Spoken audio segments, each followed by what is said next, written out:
Hello everyone and welcome back to my channel. This is Kim and this is the second video in my series on how to use store-bought milk that you may find on clearance to preserve it and make it something different for your family.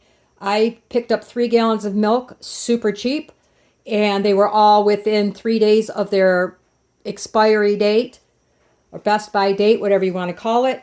And there's no way we're going to use up 3 gallons.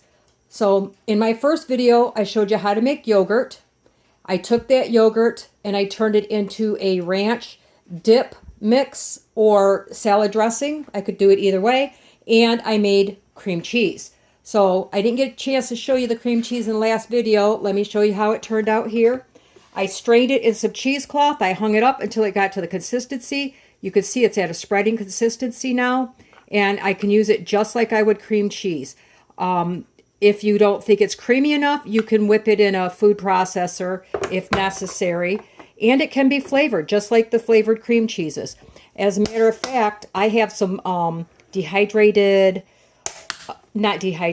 freeze-dried strawberries. I could add some of that strawberry powder to here and mix it up. And I could easily make a strawberry flavored cream cheese spread to go onto a bagel or something like that. So I have I have my milk on the heat here.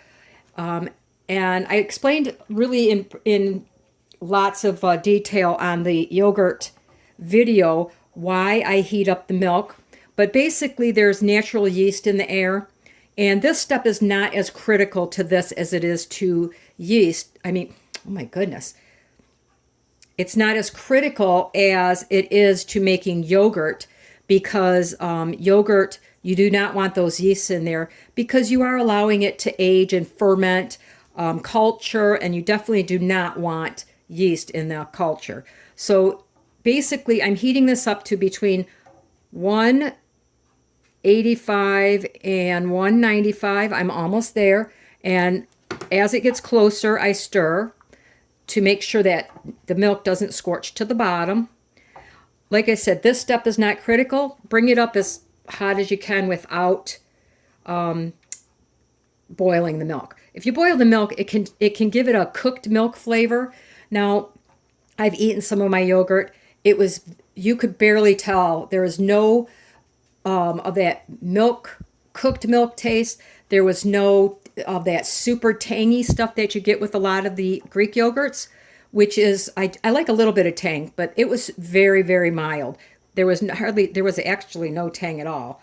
So, I mean, I could eat it straight, and I don't eat plain yogurt straight, but it was that mild. So, anyway, it happens to be 2% milk that I bought. The more fat in there, the creamier everything will be. But, you know, I use what I get. I have not used shelf-stable milk, or the ultra-pasteurized, or I think it's called ultra-pasteurized, like a lot of your organic milks. I have not used those to make yogurt. You can use those to make this kind of cheese. I've had success with it. In the next video, we're going to be doing mozzarella cheese. That I'm going to use... you cannot use the ultra pasteurized. There's a couple extra things you need for mozzarella. So it's a beginner cheese, but it's not one that I would say do first because you have to buy a few things that you don't normally have around the house. So let's see if we're getting close. Yeah, I'm getting close here. Close enough for me to show you what else goes into this. Now this is probably the easiest and the fastest stuff you will ever make. All you're going to need for this is, per gallon of milk, I have a half a cup of plain white vinegar. The plain white vinegar is going to make it curdle.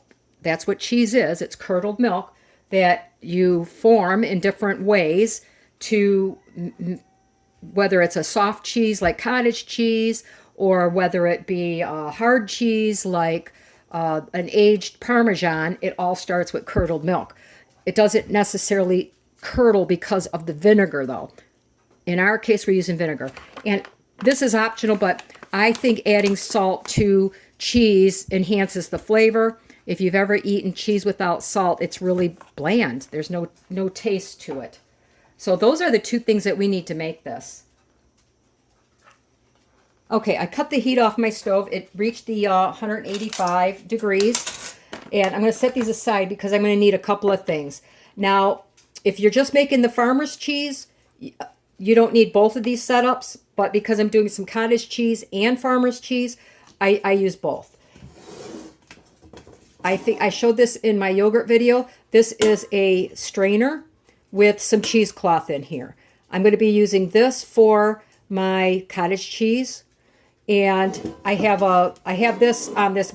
You can see there's whey left over from my last project because I just finished that.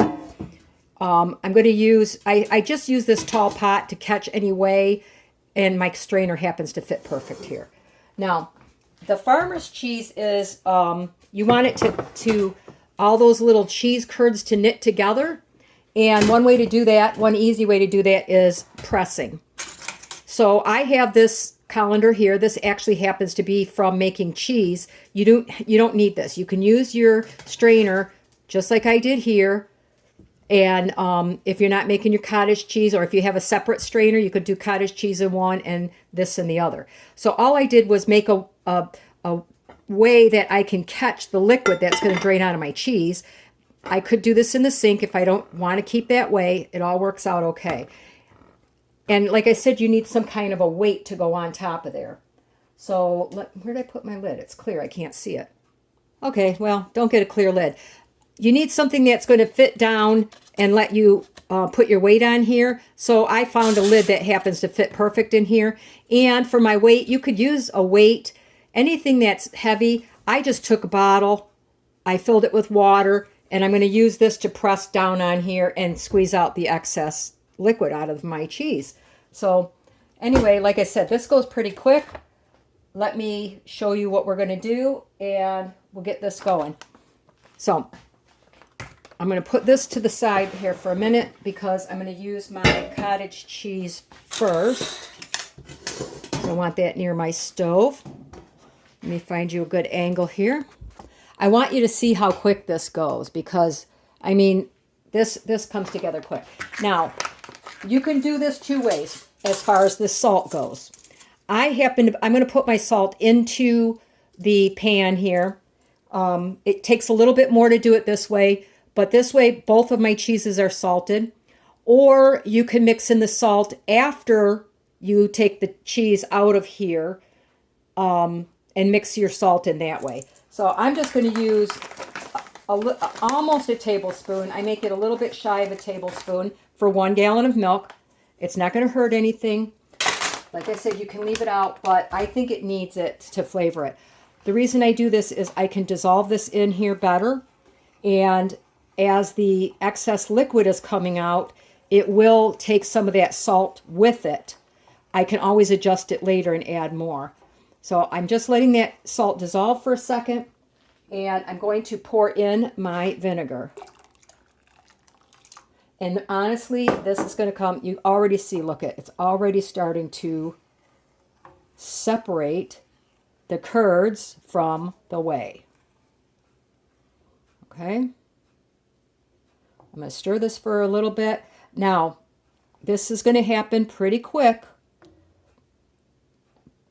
especially for my cottage cheese. I like to strain this when it gets to the size. I like my curds, and I like them on the smaller side.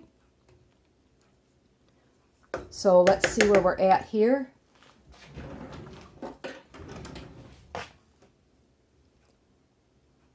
Okay, they're a little bit not quite ready yet. Oh, something got in my milk. Now, the other thing you can do is turn your heat back on. The higher the temperature, the more that the whey will leave these curds. Also, don't move them too much. Yes, I stirred them a little bit at the beginning, but now I want to let them rest a little bit. Just bringing up a few from the bottom. Can you see how well they're kind of really coming apart here? How the liquid and the curds are separating. So I like a very small curd, which is pretty much where I'm at. So I am going to go ahead and scoop out some of this, and it's going to go straight into my strainer there with the cheesecloth.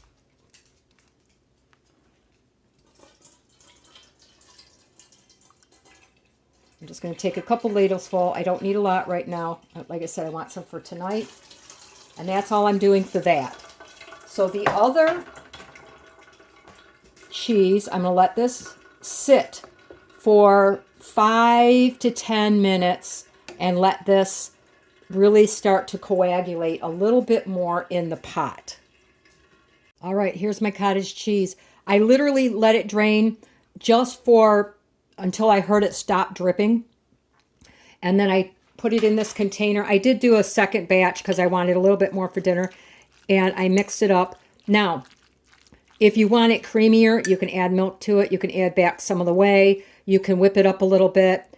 I like it dry. I think it works best in the recipe I'm going to be using it for. And to be honest, it tastes really good. So, there's my cottage cheese. Simple and quick. Let's see how our curds are doing here. Ah, look at that. Look at how nice those are coming out. So, now we can get ready to press these. Let me get set up. Okay, so I'm obviously if I put too much liquid in here, I'm going to have a problem. So I'm going to scoop out as much of this as I can. And I may put it through that strainer. I did move the cheesecloth over to my other one. Oh, it's not necessary if you have a small enough, like the strainer does and this does. But it does make it easier for me to get it out of the press. Once I press it, it makes it easier to get out of the mold. So I'm just going to strain all of this out into my basket here. My colander, my strainer. I don't know what I should call it.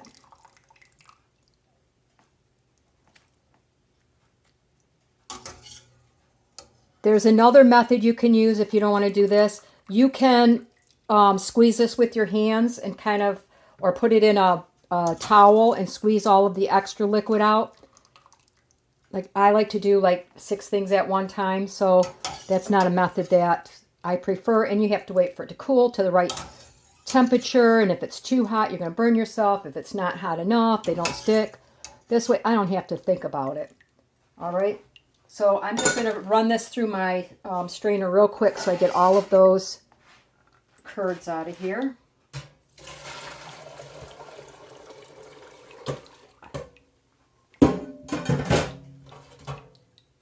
And I'm going to save my whey to use in various recipes.